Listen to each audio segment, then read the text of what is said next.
Tudo bem, gente? Boa noite para todo mundo. Começando a nossa imersão em Mielo, que é um projeto que, em comemoração ou em celebração, enfim, ao mês de conscientização da Mielo Meningocele, que é o Agosto Laranja. Durante todo o mês de agosto, nós vamos estar aqui em algumas datas específicas que eu já divulguei lá no meu feed, falando sobre vários assuntos relacionados a mielo e as suas possíveis terapias e tratamentos e cuidados, enfim, que uma pessoa com mielo pode vir a precisar, enfim, que pode ser bem importante para o desenvolvimento dessa pessoa. Boa noite, Renata. Boa noite, Holanda. Boa noite, pessoal. Boa noite quem está entrando. Quem estiver entrando, inclusive para a gente saber onde a gente está chegando, se vocês puderem comentar aqui de onde vocês são, mandar nos comentários para a gente também ter uma noção de onde a gente está chegando para a gente saber. Hoje, como é a abertura da imersão, a gente vai começar do começo, vamos dizer assim, com o Dr. Thiago Hosker. Ele é neurocirurgião pediátrico, ele atende no Hospital Albert Einstein, que é uma referência aqui em São Paulo.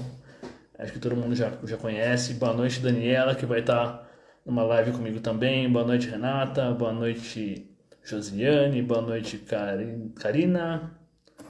Boa noite, Carla. Boa noite, boa noite. Estamos em vários estados, já chegando em vários lugares, que legal. Bom, como eu estava falando, a gente vai receber hoje o Dr. Thiago. Ele é neurocirurgião, ele é formado pela Universidade de Caxias do Sul em Medicina. Ele é especialista em neurocirurgia pelo Hospital das Clínicas de Porto Alegre e a especialização em neurocirurgia pediátrica, especificamente dele, ele fez lá na Turquia.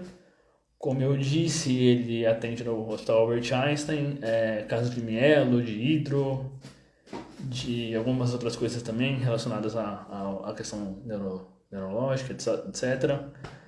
Eu vou convidá-lo para entrar, para ele também falar um pouquinho da carreira dele, contar um pouquinho a história dele.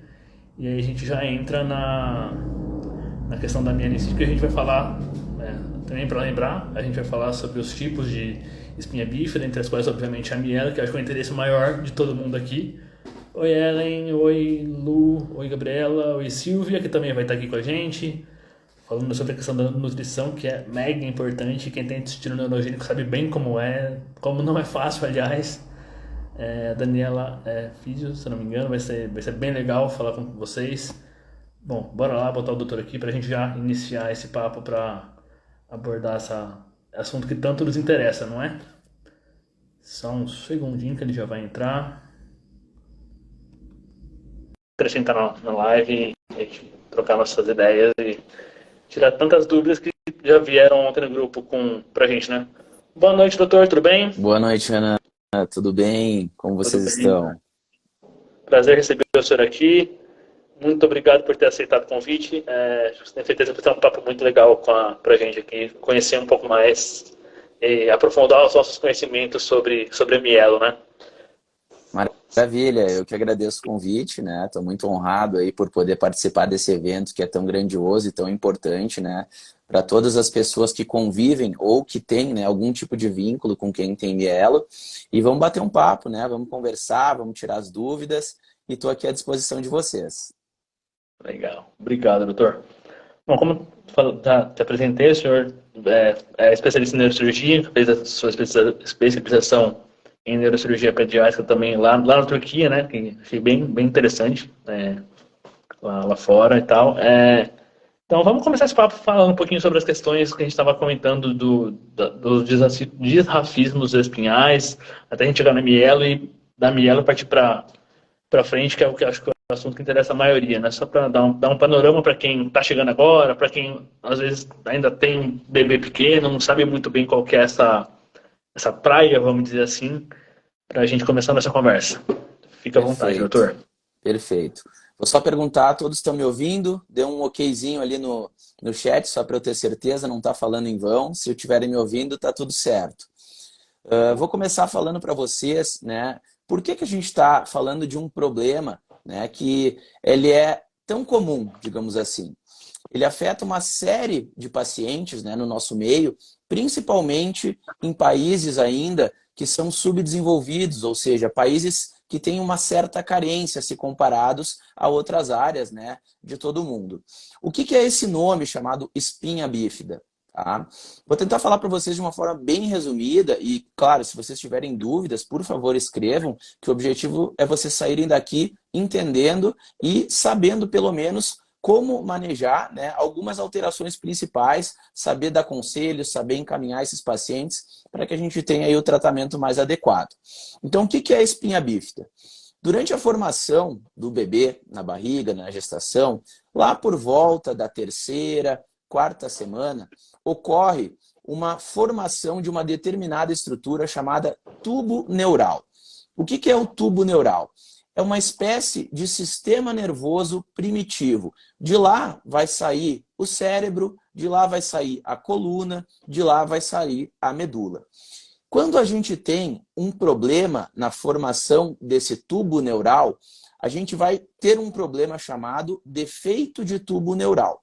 Quando esse defeito ele acomete uma porção da nossa coluna, a gente vai ter essa chamada espinha bífida, tá bom? E o que é espinha bífida? Pensem bem no nome. Espinha, que é a própria coluna, bífida, né, em forma de 2. Então fica 2 pontinhos ósseos e não ocorre o fechamento posterior do arco. Então por isso que a gente chama de espinha bífida.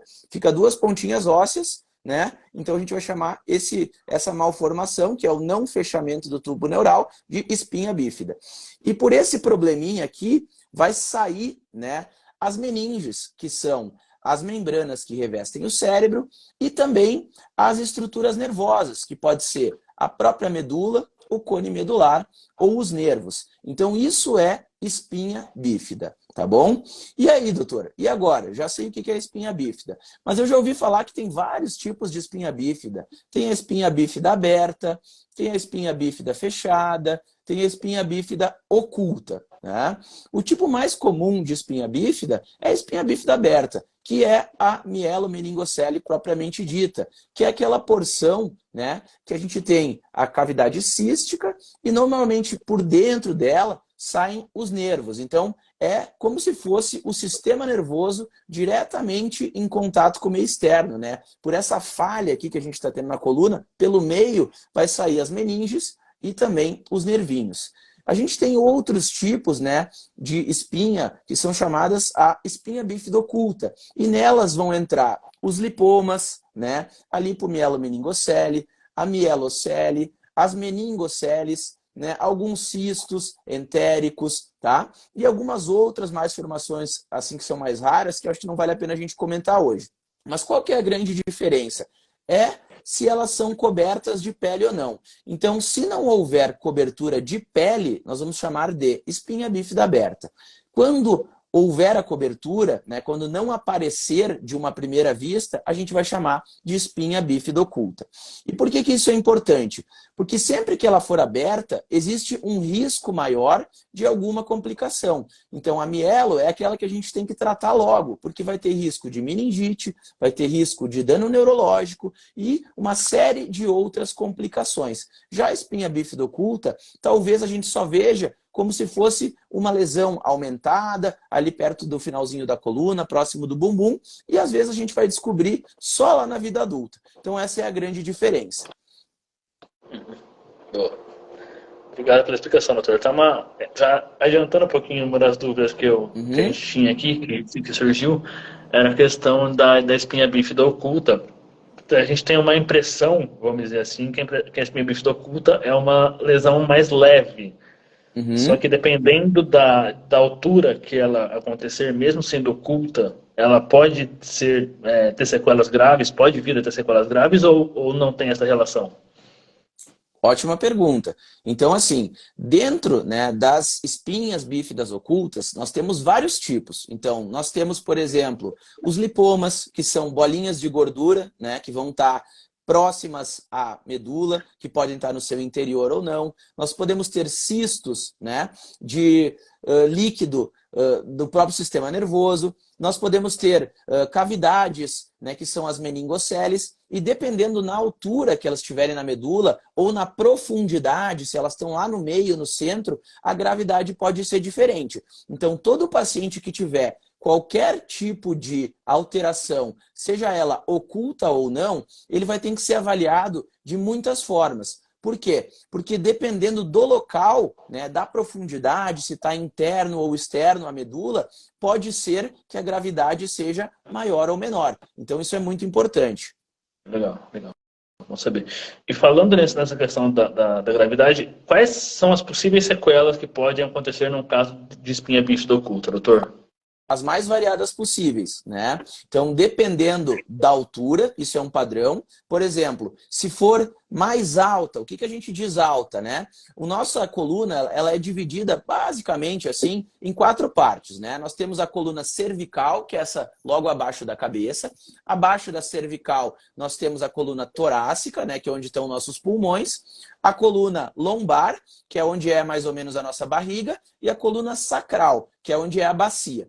Então, quanto mais alta, lá perto da cervical, mais chances a gente tem de ter uma lesão neurológica mais grave. Por quê? Quanto mais alto, vai atingir mais braços e mais pernas. Além, né, dos esfíncteres, que é os órgãos onde está o xixi, o cocô e tudo isso. E também na profundidade. Se for uma lesão que é intramedular, ou seja, dentro da medula, também tem uma gravidade maior. Então, as sequelas vão ser tão maiores quanto mais alta for e quanto mais envolvimento tiver da medula. Então, basicamente é isso. Mas, claro, cada caso a gente vai ter que avaliar individualmente.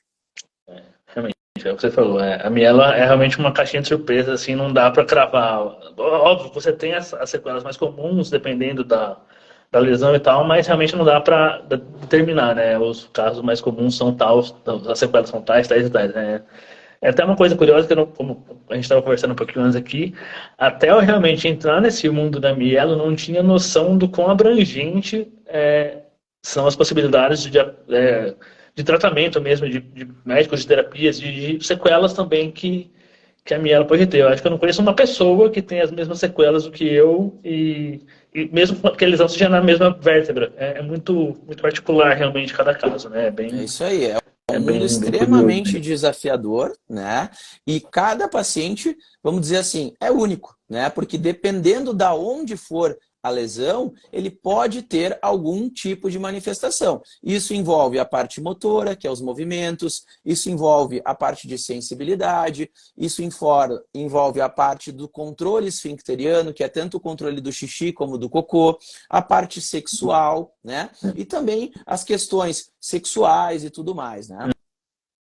Essa parte sexual é uma parte que, desde que eu comecei a criar conteúdo aqui, é uma dúvida geral Uhum. de todas as mães. Inclusive, é uma questão que a gente vai tratar numa live que nem estava prevista, mas acabou sendo uma live de surpresa que a gente vai fazer lá no finalzinho, lá no dia 31, para abordar esse assunto também, porque realmente é muito importante, né? A gente tem, até não só questão de mielo, mas pessoas com deficiência em geral, a gente tem uma visão talvez errada, ou enfim, uma visão não exatamente como é, na verdade, dessa questão da sexualidade da pessoa com deficiência. Realmente a gente vai tratar esse assunto, é bem importante. Assim como a questão urinária e fecal, que realmente também é um outro ponto que incomoda bastante. Quem é mãe, quem é pai, quem é adulto com mielo sabe disso, quem é adolescente sabe, é bem complicado, mas assim, dá para você contornar, tem terapias, tem tratamentos, tem várias coisas para se fazer. Uma outra questão, doutor, que é bem comum, é relacionada à medula ancorada.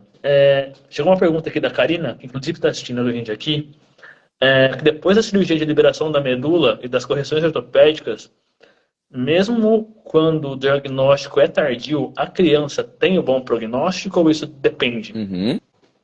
Então vamos lá. O que é medula ancorada ou medula presa? Tá? Bom, vamos Todo começar no começo. paciente, isso aí, sempre conceitos iniciais, para todo mundo entender.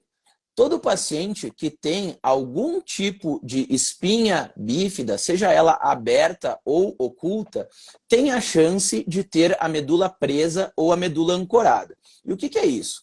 A medula da pessoa que não tem nenhum tipo de malformação, ela fica solta dentro da coluna, dentro da parte óssea, certo? Quando a gente tem algum tipo de malformação, seja ela a espinha bífida aberta, que é a mielo, ou a espinha bífida oculta, que pode ser um lipoma, ou qualquer outra malformação, lá aonde for a cicatriz, uma parte da medula normalmente fica aderida à parte da pele. Isso a gente chama de medula presa. Se a gente fizer exame nos pacientes que têm mielo, quase todos vão ter medula presa na imagem, ou seja, na ressonância ou no exame que for realizado. Mas isso não significa que esse paciente vai precisar ser operado disso. Então, quando a gente opera o paciente que tem medula presa ou medula ancorada, eu sempre vou dizer, nós temos 5 sinais. Então, olha só, 5 sinais. Ou quando a gente tiver dor próxima à cicatriz, que isso significa que a gente pode estar tendo um estiramento da medula e ela está presa, causando sintoma. Ou quando a gente tem algum tipo de piora, seja da força, né, da motricidade, da parte da sensibilidade. Né? Antes não tinha formigamento e agora tem formigamento. Antes caminhava e agora está com dificuldade de caminhar. Ou está perdendo a força, ou está falseando a perna. Isso é um segundo sinal. Terceiro sinal, quando tem alguma alteração dos esfíncteres. Então, a gente sabe que existe uma predisposição dos pacientes com mielo, algum tipo de espinha bífida, de ter alteração de xixi. Por exemplo, se eu tenho normalmente necessidade de fazer 2 sondagens vesicais, ou seja, do cateterismo, isso aumenta para 3, isso aumenta para 4, ou está aumentando a quantidade de infecção. Isso é um sinal que a medula pode estar ancorada e eu preciso tratar. Quando ocorre deformidade, e essa deformidade pode ser tanto da coluna, que a gente chama de escoliose, ou mesmo, né, das extremidades, o pé torto, quando isso piora. Ou se não, quando a gente tem um problema chamado espasticidade. Não sei se vocês já ouviram falar, que quando a medula estica tanto que ela afeta os nervinhos que vão para as pernas. E aí começa a ter rigidez da musculatura, espasmos e dificuldade de fazer o movimento. Então, quando a gente tiver um desses 5 sinais, junto com o exame alterado, a gente considera o tratamento da medula presa. E isso pode acontecer em qualquer momento. Por isso que a gente tem que acompanhar sempre esse paciente. Era até isso uma próxima pergunta que veio. Até que idade a medula ancorada pode aparecer numa criança que teve mielo quando nasceu? Isso é uma coisa interessante, pode acontecer em qualquer idade, mas quando é mais comum? Né? O mais comum é quando essa criança está na puberdade. Por quê? O que acontece na puberdade? A gente tem o estirão do crescimento. Então, quando tem aquele crescimento bem rápido, que é na adolescência, né? Nas meninas logo depois de menstruar, né? E nos meninos quando vai ter o desenvolvimento das características sexuais, né? É nesse momento, porque espicha tão rápido que tem esse risco de desenvolver a medula presa. Até uma coisa que agora você falou dessa coisa da puberdade, eu lembrei. Eu cresci ouvindo minha mãe falando, presta atenção, se você tiver qualquer mudança, chegou na adolescência, teve estirão, fica de olho, e também eu vou ficar de olho se tiver alguma questão, nessa questão de marcha, de perda maior da questão do controle urinário fecal, porque eu tenho essas sequelas, mas assim, ela realmente é para ficar com atenção nessa fase da pré-adolescência, né, da mudança da infância para a adolescência, porque realmente acho que como o senhor disse, é o período mais crítico para essa possível sequela da medula ancorada. Então, isso mesmo. E tem riscos e benefícios da cirurgia em um adolescente sobre a medula ancorada, doutor? O que você pode dizer? Então, essa é uma pergunta muito delicada. Por quê? Dependendo do sintoma do paciente, a gente tem que levar em consideração se vale a pena nós considerarmos fazer a cirurgia. Por quê? É diferente nós operarmos um paciente que não tem, por exemplo, nenhuma alteração motora, né? De um paciente que, por exemplo, já tem uma limitação motora importante. Por quê? Quando eu vou fazer a cirurgia, eu vou mexer nos nervos que estão normais. E corre o risco, no melhor lugar do mundo, mesmo fazendo os melhores procedimentos, de ter algum tipo de piora. Então, temos que ter realmente certeza que é por causa da medula presa que o paciente está piorando. Se o paciente não tem outra causa, devemos operar. Mas, digamos assim, quanto melhor o paciente está, mais risco e mais cuidado a gente tem. Por quê? Porque a gente pode causar um dano que não existia antes. Então, isso é o principal. Entendi. Boa. Obrigado pela explicação, doutor. TS Brandão aqui está falando. Minha filha tem 12 anos. Descobrimos a espinha bífida aos 2 após infecções urinárias de repetição. Que foi o que o senhor acabou de falar, né? Que é a questão de precisa fazer sonda por um maior período, tem infecção com frequência. Dá um exemplo disso. Seria necessário ela fazer algum exame neurológico? Então, isso é uma pergunta muito interessante para a gente conversar sobre o assunto principal que a gente está aqui nessa live, né? A gente está entrando agora, no agosto, que é o mês da conscientização da mielomeningocele. E por que a gente está falando disso? Porque a mielomeningocele é uma doença que exige múltiplos profissionais atuando em conjunto. Então, existe o conceito da multidisciplinaridade. Então, existem vários profissionais que têm que se dedicar ao mesmo paciente. Por quê? Vários problemas podem acontecer em diferentes áreas. Então, assim, o paciente que está com mielo, lá desde dentro da barriga, ele tem que ter o acompanhamento do obstetra. Quando nasce, tem que ter o acompanhamento do neurocirurgião, porque o neurocirurgião vai fazer a cirurgia, seja dentro ou fora da barriga, e aí ver o desenvolvimento. Depois disso, existe a chance desse paciente ter outros problemas, por exemplo, problema de convulsão, problemas de hidrocefalia, né, que precisam ser acompanhados também pelo neurologista. A parte urinária, a parte de esfíncteres tem que ser avaliada pelo nefrologista, pelo urologista, porque pode ter problema de bexiga, pode ter problema de rim. As deformidades, seja o pé torto, seja a coluna, tem que ser acompanhados por um ortopedista e junto com os profissionais não médicos também, que são fundamentais, como, por exemplo, os fisioterapeutas, que eu digo que são os melhores amigos, né, dos pacientes que têm qualquer tipo de dificuldade, né, para conseguir exercer a sua vida normalmente. Os enfermeiros, né, que vão ajudar, muitas vezes, a ensinar, né, por exemplo, a sondagem, alguns outros hábitos, e também a parte social, a questão do serviço social, que são muitos pais, às vezes, que não vão ter uma estrutura adequada. Então, vai ser um cuidado multidisciplinar. Então, sem dúvida, tem que ter um neuro, sem dúvida, tem que ter um uro, um nefro, que é o médico que cuida do rim, e todas as outras áreas da saúde. Então, acho, sim, que merece uma avaliação neurológica esse paciente que está com um distúrbio, né, da função urinária. Uhum. Boa, legal. Doutor, quando se opera mielo ou desafismo, qualquer que seja ele, pode vir a ancorar a medula? Sim. Essa é uma pergunta que vai ser acompanhada por toda a vida do paciente que tiver mielo, por exemplo. Porque toda vez que a gente faz uma cirurgia, a gente está criando uma nova cicatriz. Por melhor que seja a cirurgia, por mais limpa que seja a cirurgia.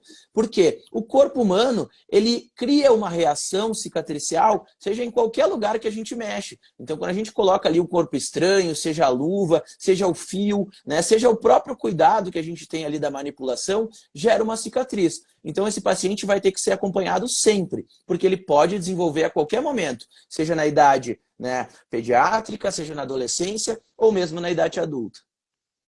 Boa. E já que o senhor falou de vida adulta, quais seriam os riscos da da medula ancorada, numa pessoa já adulta?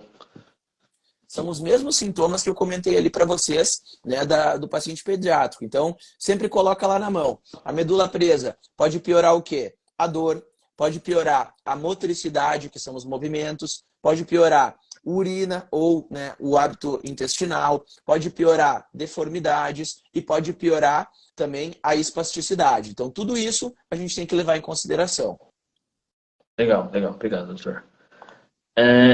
A DMP Antunes está pedindo para o senhor falar um pouquinho, abordar um pouco sobre a lipomielonmeningocele e a lipomielocele, falando um pouquinho da diferença dela em relação à mielo em si, só para explicar um pouquinho também, para abordar essa outra tipo Maravilha. de vida. Então, assim, primeiro de tudo, são duas doenças diferentes. Isso é a primeira coisa. A mielo é um problema aberto, então é aquela espinha bífida aberta.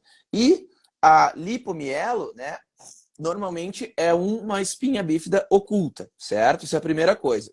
qual é a grande diferença? Quando a gente vai ter o fechamento, né, do tubo neural, que é aquele sistema nervoso primitivo que eu falei para vocês lá no início, a gente vai ter, né, um problema que o tecido subcutâneo, que é gordura, que é o tecido que fica logo embaixo da pele, ele entra para dentro da dura mater, que é, né, propriamente a membrana que reveste o sistema nervoso. E quando ele entra lá dentro, ele pode se aderir à medula. E aí vai ser uma lipomielocele, tá bom? Se tiver somente ao redor, né, aí é uma lipomeningocele. Tá bom? Então essa é a grande diferença. É um tecido gorduroso que vai entrar dentro, né, da dura mater, que é a membrana que reveste a medula. Se ela for lá dentro da medula, é uma lipomielo. Se não chegar dentro da medula e ficar só ao redor, dentro da dura mater, aí vai ser uma lipomeningo. Legal, beleza. Obrigado. Então, deu para esclarecer bastante. Aproveitando um pouquinho o gancho, tem um pouco de relação. Uma outra pergunta que chegou aqui foi da Tatiana, ela mandou no grupo lá que a gente criou no WhatsApp. O senhor já teve alguma experiência de acompanhar uma mielomeningocele ou uma mielocele interna? Então, na verdade, mielomeningocele não existe interna, né? Então ela é externa por conceito, tá bom? Sim. A meningocele, o que que é, né? Tudo que termina com cele no final, a palavra cele significa cavidade, tá bom? Então, assim, é uma cavidade de meninge. O que que é a meninge? É a membrana que reveste o sistema nervoso, que é a dura mater mais comumente. A meningocele, ela é um defeito, né? O osso, que nem eu estava falando para vocês, ó, vamos imaginar a vértebra, o osso. Quando ele é mal formado, ele vai ficar com uma partezinha aberta, tá? Então essa partezinha ali não fecha, onde meus dedos aqui, ó, não estão se encontrando. E por esse buraquinho aqui vai sair a membrana, né? Que é a dura mater, e vai fazer uma cavidade cística. Então é como se fosse uma bochechinha de membrana que sai pelo defeito ósseo. Isso acontece, né, por esse defeito lá na fase inicial. Na grande maioria dos pacientes, isso não tem sintoma nenhum. Por isso que é difícil a gente encontrar. Eu, por experiência própria, nunca encontrei durante a cirurgia.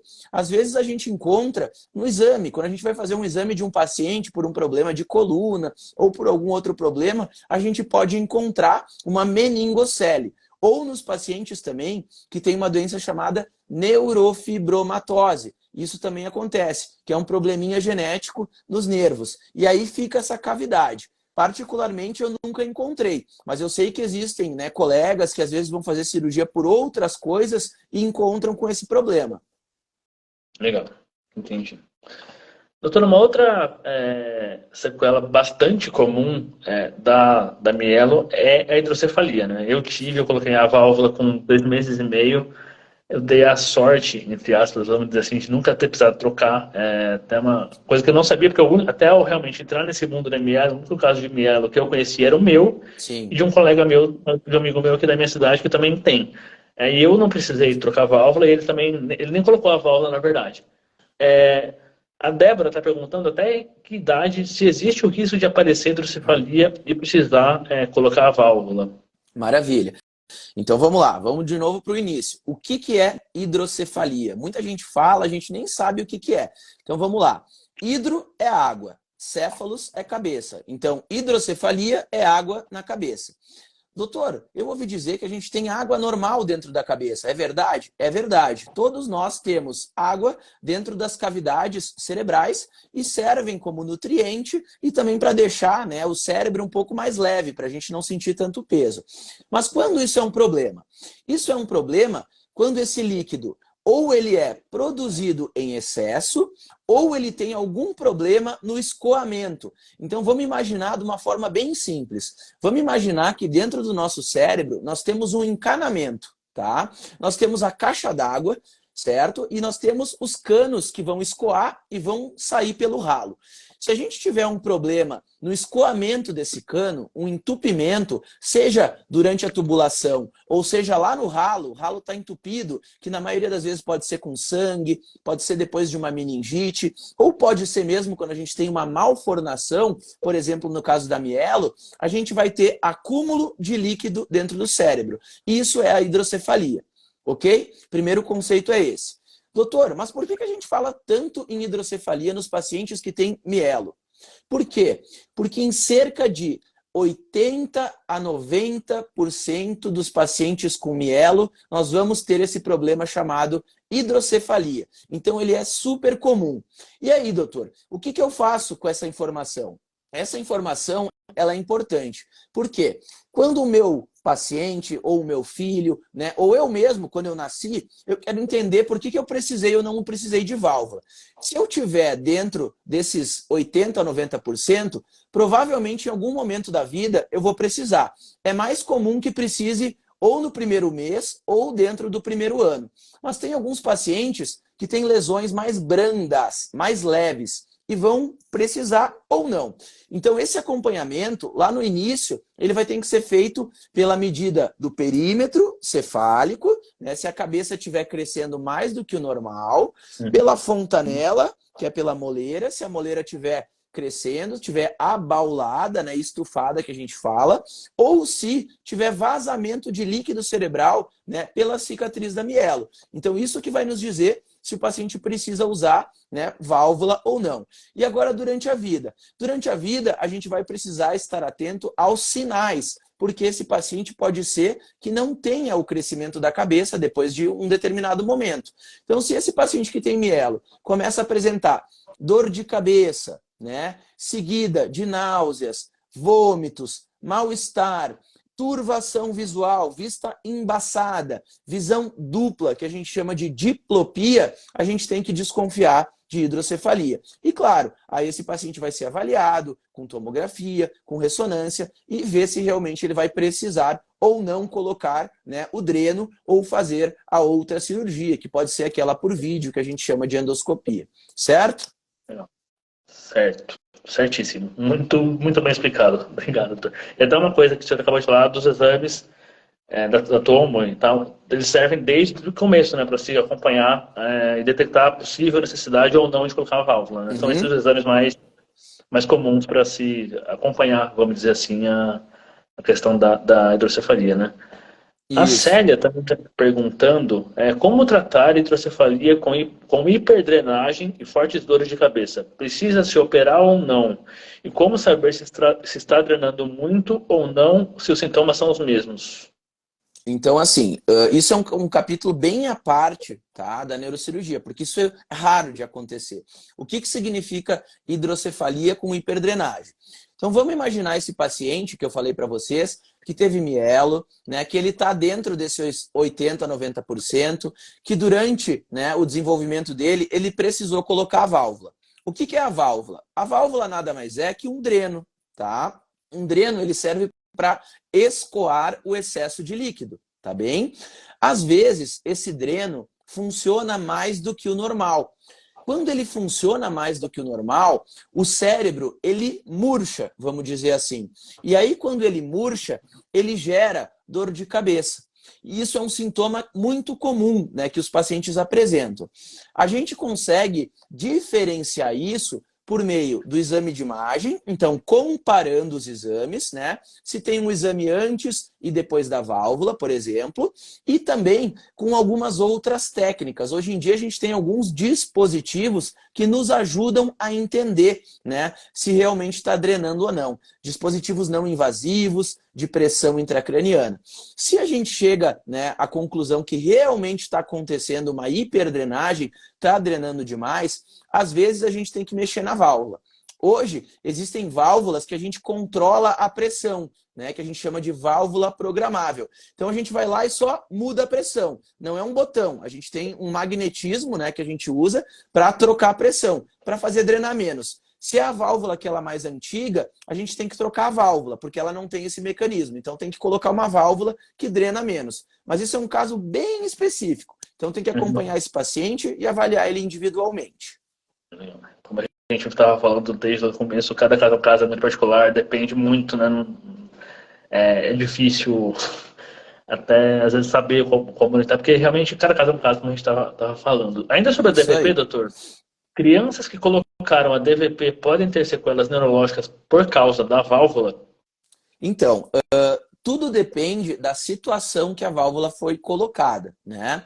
Se o paciente, né, não tem nenhum tipo de alteração, por exemplo, esse paciente foi colocado precocemente a válvula, né, ele está com um desenvolvimento adequado, a princípio, o paciente tem uma chance de desenvolvimento semelhante ao que não tem válvula.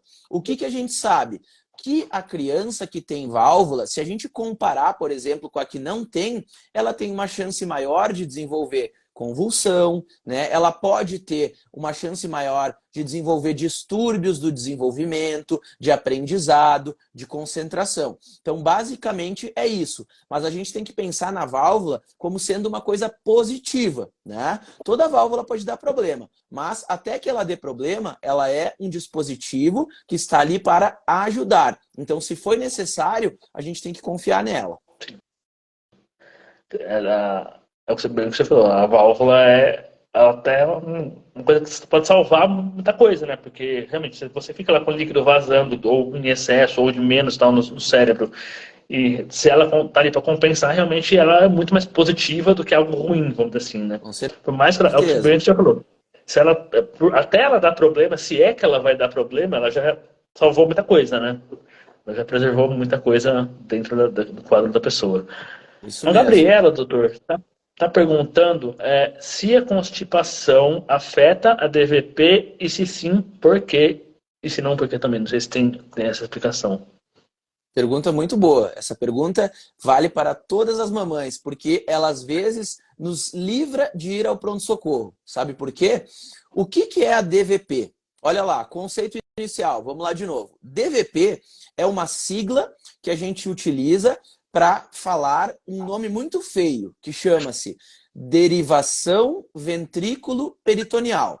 Então vamos lá, o que é derivação? Derivação é um dreno que vai levar, né, de um lugar para o outro. Então isso é o D do derivação. Ventrículo é a cavidade dentro do cérebro aonde é produzido esse líquido. Então é lá dentro. A cavidade de dentro da barriga. Então, o que eu quero dizer falando DVP? Eu estou dizendo que eu coloquei um dreno que vai levar o líquido da cabeça para dentro da barriga, tá bom? Então, isso é a primeira coisa. Isso é DVP, dreno da cabeça para a barriga. Esse dreno funciona sob pressão, tá bom?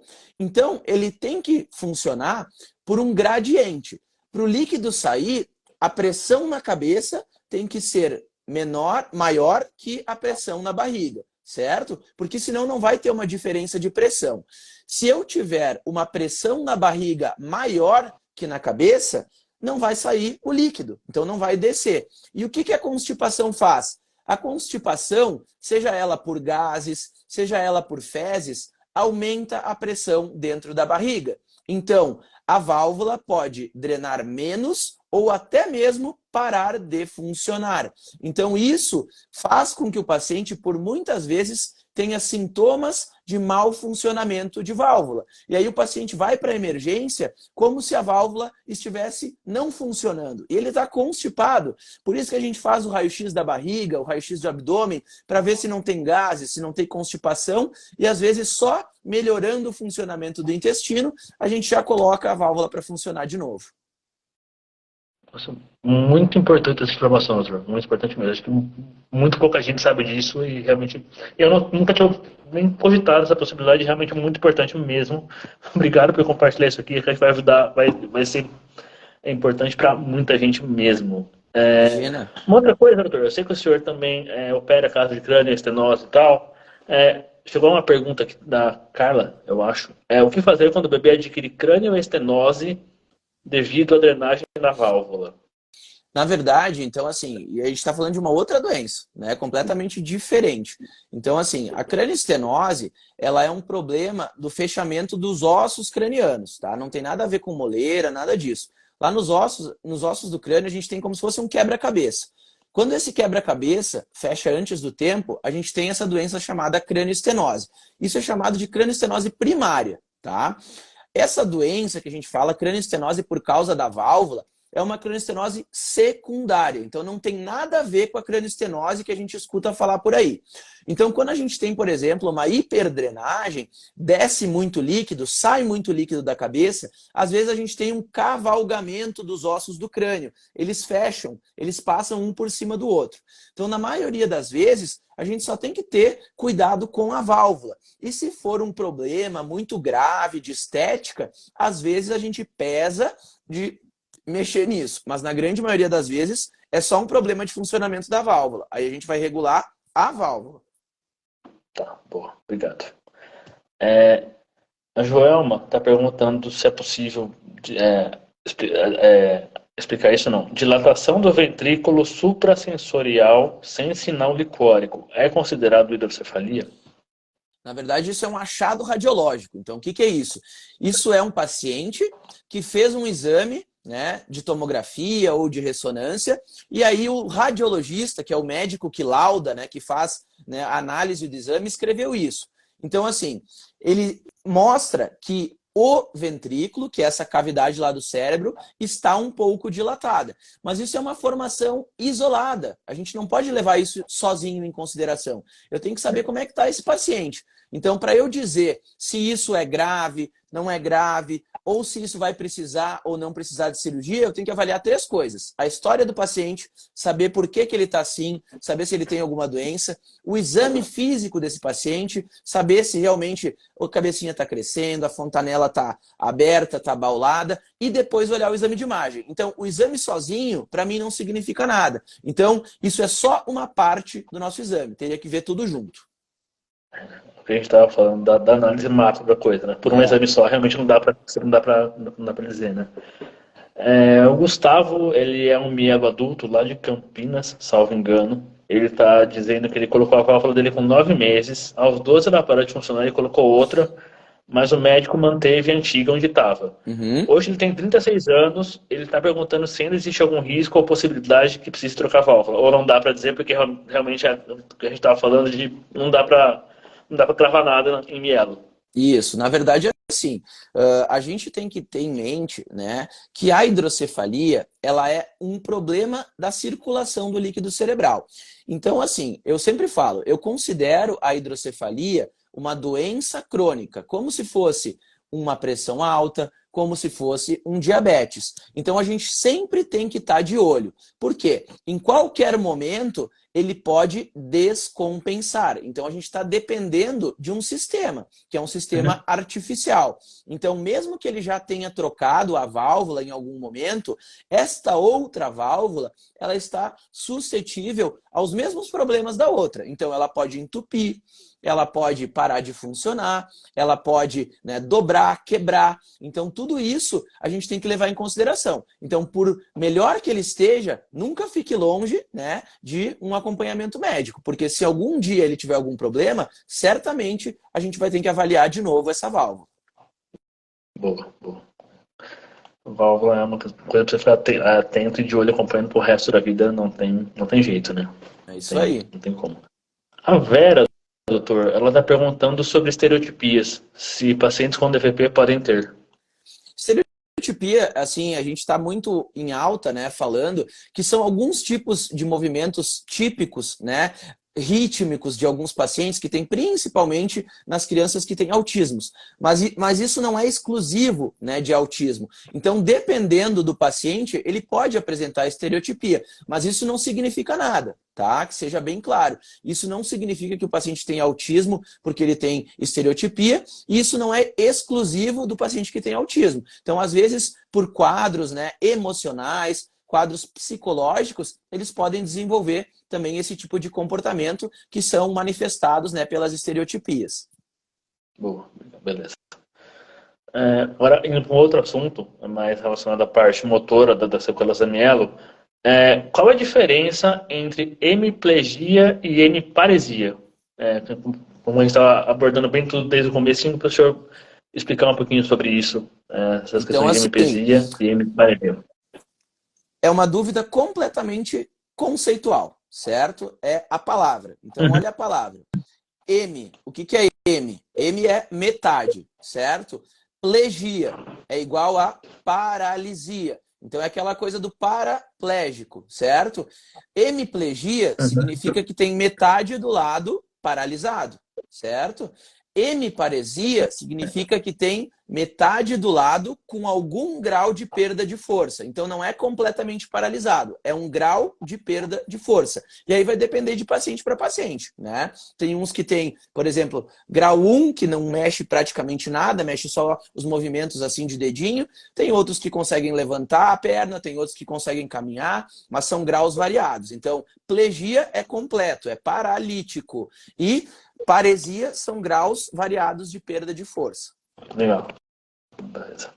Até uma outra pergunta que chegou da Yassanã, se é normal crianças ou pessoas adultas já com mielo ter maior dificuldade de um dos lados do corpo. Acho que isso para qualquer pessoa, né? Qualquer pessoa tem um lado do corpo melhor do que o outro, né? Mas não sei se isso em caso de mielo, por conta da lesão, é mais grave, vamos dizer assim. Não, na verdade, isso vai depender muito da lesão primária, né? Se a lesão primária, aquela lá desde o nascimento, for uma lesão que vai acometer os dois lados, né? Pode ser que seja mais simétrico, mas às vezes ela pode ser mais para a direita, às vezes mais para a esquerda. Então depende de paciente para paciente, tá? Por isso que eu digo, cada paciente é único, não existe um padrão. Sim. E isso não necessariamente caracteriza a hemiplegia, né? O que você falou, tem que analisar o contexto todo É isso do aí. paciente, né?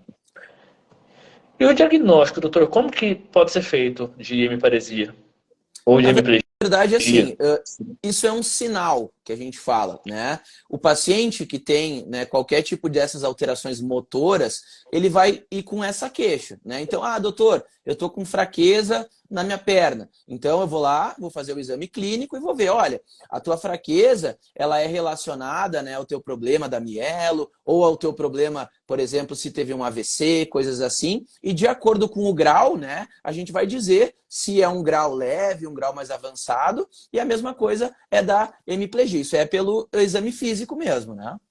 Uhum. Tá, ok, ótimo. A Adélia tá falando aqui que o filho dela fez com 6 meses e com 3 anos a ventriculostomia estabilizou. Ele tem um balançar na cabeça e ela está perguntando o que é necessário investigar.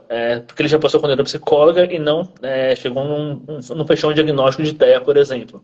Como conduzir um Uhum. caso como esse? O senhor pode orientar? Tem alguma orientação? Então, assim, eu não sei o caso especificamente, né? Mas pelo que eu entendi, ela fez um procedimento endoscópico, que é um procedimento por vídeo, né? Então, assim, ela tem um tipo diferente de hidrocefalia, que não é normalmente o tipo que a gente trata os pacientes com mielo, tá? Normalmente o paciente com mielo, a gente costuma utilizar a válvula, a DVP. Alguns casos a gente pode até usar, mas normalmente tem uma chance maior de falhar quando a gente usa a cirurgia endoscópica. Então, assim, quando existem sintomas associados, aí a gente vai ter que investigar o paciente, né, procurando outros sinais. É difícil de dizer sem ver, né? Mas esse balançar da cabeça, às vezes pode ser um tique, né, motor, tem sinais que podem ser sugestivos de autismo. Então, cada paciente tem que passar por uma avaliação detalhada. Então, eu acho que, se existe dúvida, vale a pena procurar uma segunda opinião, né, de um neuropediatra ou de um neurocirurgião pediátrico para ver as possibilidades diagnósticas. Mas, assim, na maioria das vezes, não tem a ver com a questão da válvula ou da hidrocefalia. Boa, boa. Obrigado. Beleza, doutor. Indo agora para a parte da coluna vertebral em si, acho que até voltando um pouco na questão da teoria, bem do começo que a gente estava explicando lá da mielo e tal, quem tem mielo tem a parte óssea da coluna completa? Então, lembra que eu expliquei lá no início? Olha lá, vamos lá o desenho, tá? Este daqui é a vértebra, né? É o osso da coluna. Então, ele é como se fosse um anel, tá? Tem a parte anterior e a parte posterior, tá bom? A mielo acontece um problema no fechamento da parte posterior. Então, ele fica aberto, ele não fecha completamente o anel. Então, por isso que a gente chama de espinha bífida. Fica essa parte posterior aberta. Tá bom? Então é esse o motivo que o mielo, né, tem aquela cavidade cística que sai por trás, porque fica aberta a parte da vértebra. A coluna fica literalmente mal formada e aberta. Beleza, ok, ok. Caso sobre um outro assunto que também é muito comum, tem muita dúvida em relação a essa questão da causa da mielo, né? A Gemara está perguntando aqui, quando a criança nasce com mielo e a mãe havia tomado ácido fólico com metilfolato, tudo certinho, tem alguma explicação para a ocorrência da mielo ou pode-se atribuir à genética são vários fatores que envolvem a mielo, né? Eu já li que pode ser algum remédio que tenha Sim, tomado perto da gestação, então são vários fatores envolvidos. Não é só a falta do ácido fólico, ou a deficiência do ácido fólico ou a questão genética. Tem outro mundo nesse meio tempo, não é? é isso aí. Perfeito. Então, o Renan já respondeu quase toda a minha pergunta, tá? Basicamente, a origem da mielo tem componentes genéticos, ou seja, parte do DNA, e componentes ambientais, que podem ser vitaminas, podem ser, né, algumas proteínas, uso de medicação, uso de drogas, problemas durante a gestação, tudo isso influencia. Então, tomar ácido fólico garante 100% que não vai ter a mielo? Não, porque tem os problemas genéticos. Isso se divide em mais ou menos 60% a 70% influência genética, 30% a 40% fatores ambientais. Então é um misto disso. O que a gente pode mudar é a parte ambiental. Então por isso que a gente repõe, né, o folato, o ácido fólico, para tentar minimizar. Mas se tiver o componente genético muito forte, provavelmente a chance vai ser maior e a gente não vai conseguir evitar. Beleza, obrigado, doutor. Agora sobre um adulto com mielo. Que cuidados as meninas e mulheres com mielo precisam ter se quiserem engravidar?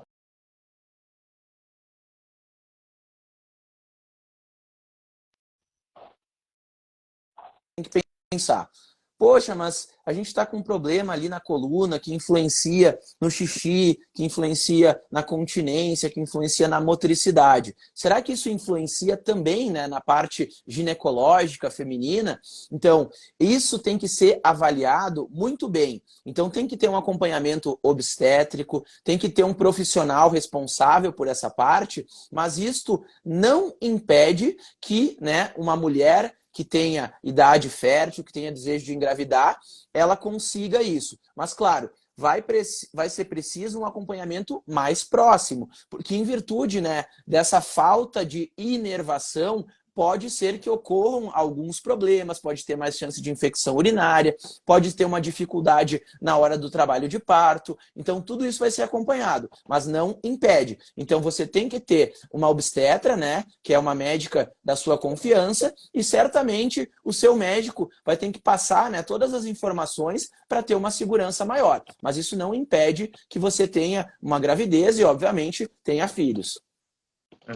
Isso é bem importante, porque é realmente uma preocupação, né? Porque você tem até questões de será, que a gente falou um pouco antes com a genética, né? Será que se eu engravidar, posso vir a ter um filho com ela? Também tem essa questão envolvida, então é a Vou te dúvida. interromper. E essa pergunta, tu sabe disso, Renan?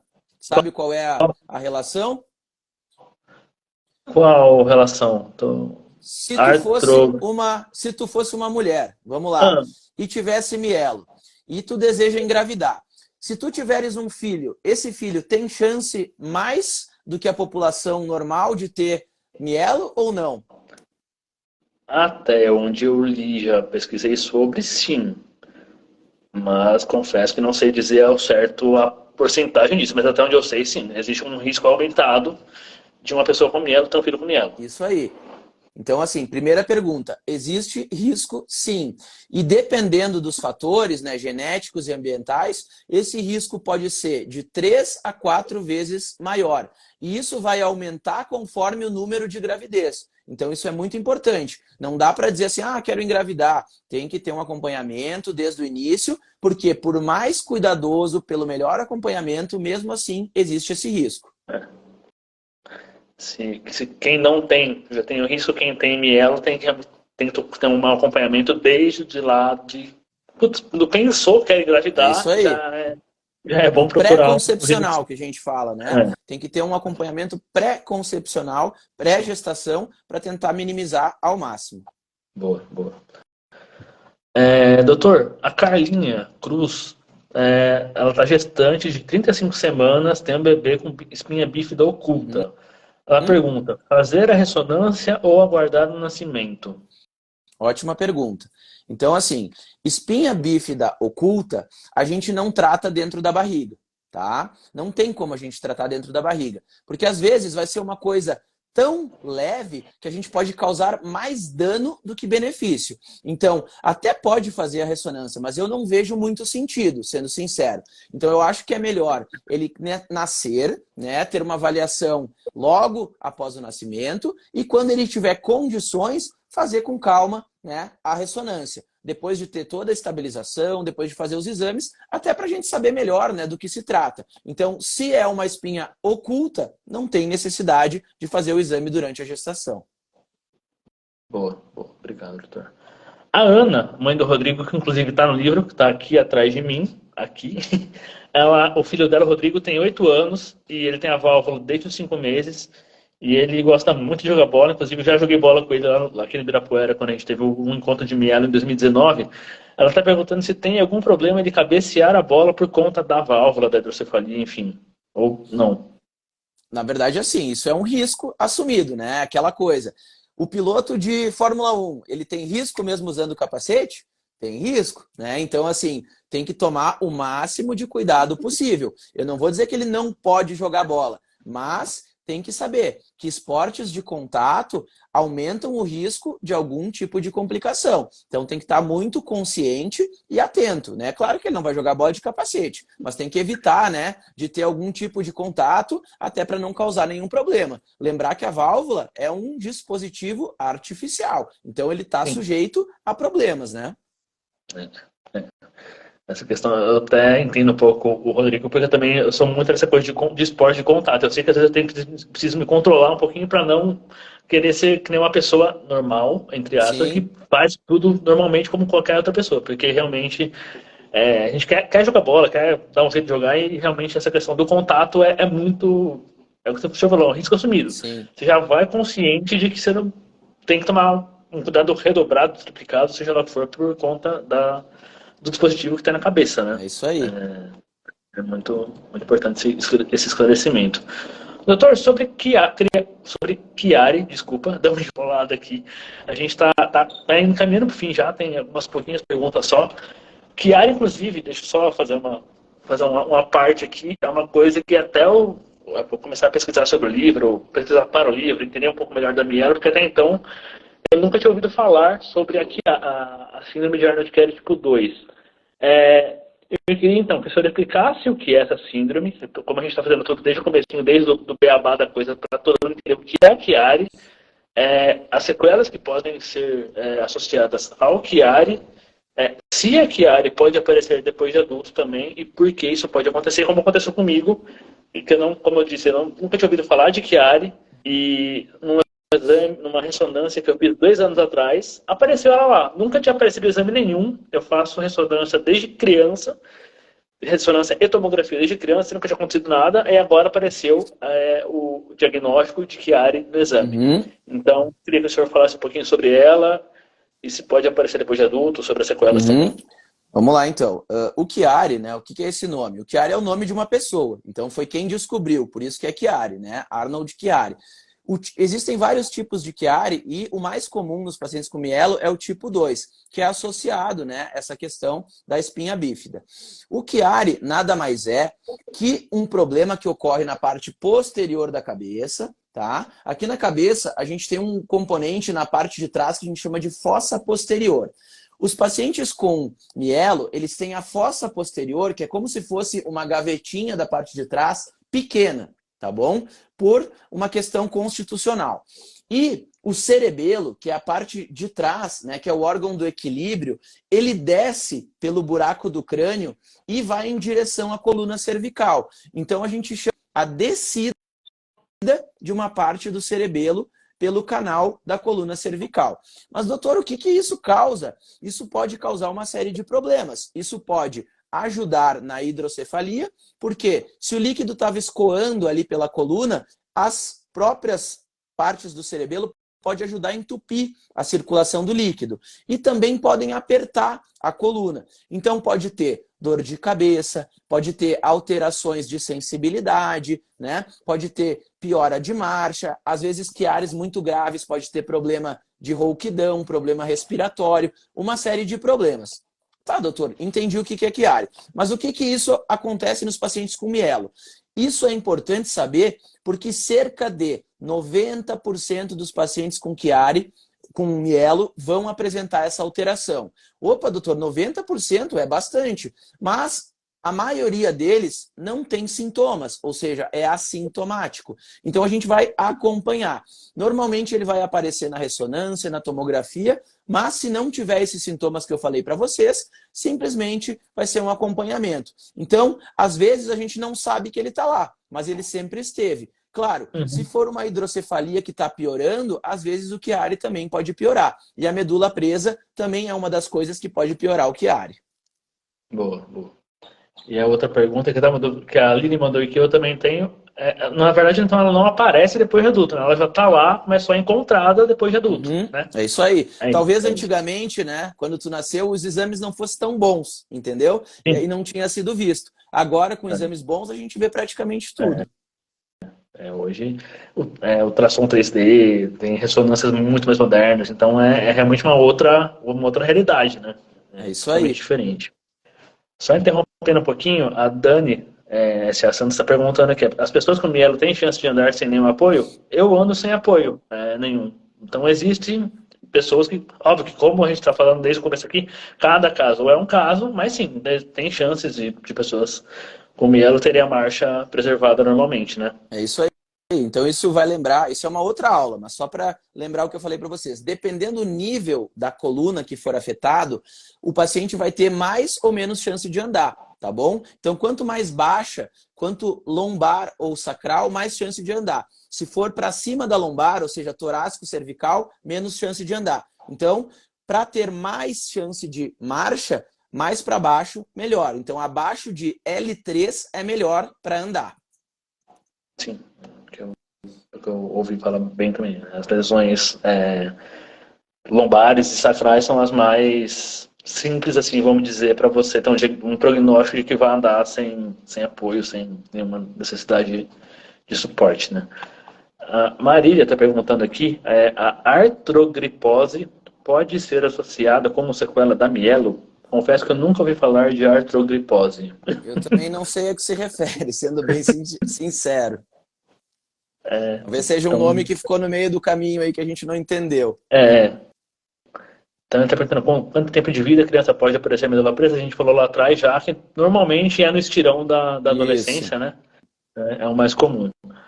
A Stephanie Labanca, doutor, está perguntando se existe se o senhor sabe, tem conhecimento de algum estudo científico que correlacione a mielo com o autismo. Existe alguma relação entre isso, ou entre os dois? Na verdade, várias coisas estão sendo estudadas, né, agora. Então, assim, existem pacientes que apresentam autismo e mielo. Então, de acordo com os estudos que estão sendo lançados, né, pode ser que existe uma chance aumentada de autismo em pacientes com mielo. Boa, legal. Então, tá uma dúvida que também acho bem importante, porque conheço alguns casos de mielo e autismo, eu não sabia também dessa possível correlação ou não, mas é um tema que gera curiosidade também. Tá aí, a MBTI está perguntando qual a altura da minha lesão.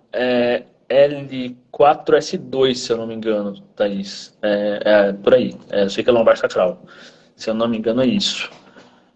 Ainda sobre a Chiari, doutor, aliás, voltando um pouquinho, Chiari 2 é revertido pós-cirurgia intrauterina. Pode aparecer sintoma mais adiante? Ou não dá para dizer por conta do quadro geral que você tem que analisar? Esse a gente está entrando num outro capítulo, porque daí já virou cirurgia intraútero, né? A cirurgia intraútero, a gente pode até fazer uma outra live para explicar sobre ela, mudou muitas coisas. Então, assim, quando o paciente é operado dentro da barriga, normalmente ele não desenvolve o Chiari. Então, isso é uma coisa boa, tá? Então, se o paciente no futuro vier a ter, por exemplo, uma hidrocefalia muito importante, ele até pode desenvolver o Chiari, mas isso vai depender de um acompanhamento. Então, não é regra, até porque a cirurgia intrauterina é muito mais recente. Então, a gente precisa ainda estudar um pouco mais para entender. Cirurgia intraútero quando eu nasci não era nem sonho, né? É, Faz tempo. É uma coisa bem recente mesmo. Começou a ser feita na década de 90, 2000. é isso Final da aí. década de Cerca 90, de já nos 20, 2000. 25 anos que foi começado a fazer, né? E oficialmente no Brasil mesmo foi 2011, né? Que foram os É, primeiros casos operados depois do Mons, que tem aquela história toda. Que a é gente, se a isso gente aí. for desbravar isso aqui, vamos chegar numa live de 3 horas, então vamos voltar pro foco aqui, senão a gente vai longe. É, sobre seringomielite, doutor, tem alguma relação com mielo ou não? O que o senhor pode falar sobre? Ou é um outro assunto nada relacionado com mielo? É um capítulo à parte, mas alguns pacientes podem apresentar isso. O que é siringomielia? Então vamos lá. Siringo é uma cavidade, né, de líquido dentro da medula. Então é água dentro da medula. Isso pode acontecer em paciente com hidrocefalia, com Chiari, com medula presa. Então, se esse paciente tem essa alteração, que é vista no exame, a gente tem que ver se a hidrocefalia está tratada, se o Chiari não está causando sintoma e se a medula não está presa. Mas aí tem que avaliar o paciente como um todo. Boa, boa. Obrigado, doutor. A Silvia perguntou qual a importância de se realizar exames de investigação genética, imagino que se tiver o desejo de engravidar tendo mielo. Então, assim, os pacientes com mielo, eles têm uma chance maior que a população geral, então, de desenvolver outros tipos de alterações. Isso pode chegar até 10%, tá? Mais ou menos. Então, normalmente, se quando a gente está fazendo lá o exame de pré-natal e suspeita que esse paciente tenha mielo, existe a recomendação de fazer o exame cromossômico para descartar outras alterações genéticas que podem acontecer aí em torno de 10%. Boa, legal. Bom, doutor, acho que é isso. Esgotamos todas as perguntas que vieram, ou pelo menos a maioria delas. Óbvio que alguma outra passou, porque por mais que a gente tente acompanhar, acaba passando. É isso. Eu queria te agradecer pela disponibilidade, por todas as explicações. Acho que foram muito valiosas para todo mundo que acompanhou. Foi realmente muita informação importante que a gente trouxe nessa live. Então, muito obrigado pela disposição, pela ajuda, pelo seu tempo, pela disponibilidade para estar aqui com a gente. Também queria agradecer, antes que eu esqueça, Maria José e a Ellen, que estão a Ellen, que está nos bastidores, também dando uma força para a gente. Obrigado a todo mundo, obrigado quem estava aqui na live, quem acompanhou a gente até agora, 1h10 já de live. Então, se você também conhece alguém que tenha interesse por esses assuntos que a gente abordou aqui, envia a live para ela, comenta, marca nos comentários aqui para a gente ajudar a espalhar essas informações aqui, que com certeza elas são úteis para muita gente. Obrigado, doutor. Obrigado, Maravilha. gente. Então, gostaria primeiro de te parabenizar, tá, Renan? Eu acho que por tu ser um exemplo, né, de paciente que passou por muitas dessas dificuldades, eu acho que tu tem que ser levado como uma referência. Então, só o fato de tu erguer essa bandeira, né, buscar disponibilizar informações e ajudar outras pessoas, isso aí já é uma vitória. Então, primeiro, meus parabéns para ti. Segundo, né, pela iniciativa de estar fazendo aí esse mês de conscientização, promovendo aí tantas palestras com informação e também agradecer pelo convite, pela atenção e pela paciência, né, de todos vocês. Então, se vocês puderem também, vou pedir que me acompanhem. No Instagram eu falo de todos os temas aí da neurocirurgia pediátrica. Fiquem à vontade, se alguma dúvida não for respondida, me envie um direct, eu vou tentar responder da melhor forma possível. E também, né, quem precisar de uma opinião mais formal, eu também trabalho aqui em São Paulo, a gente pode conversar de uma forma aí mais pessoal, mais tranquila. Tá bom? Um grande abraço para vocês, espero que tenha sido proveitoso e me coloco à disposição aí para novos encontros. É isso. Obrigado, gente. Obrigado, doutor. Tchau para vocês. Boa noite, bom descanso. E até a próxima live, que é dia 4, com o doutor Alexandre Lourenço. Vamos ver com ele dia 4, sexta-feira, às 8 também. Acompanhem a gente. Obrigado. Tchau, tchau. Tchau, tchau. Falou. Grande Obrigado. abraço. Abraço. Tchau.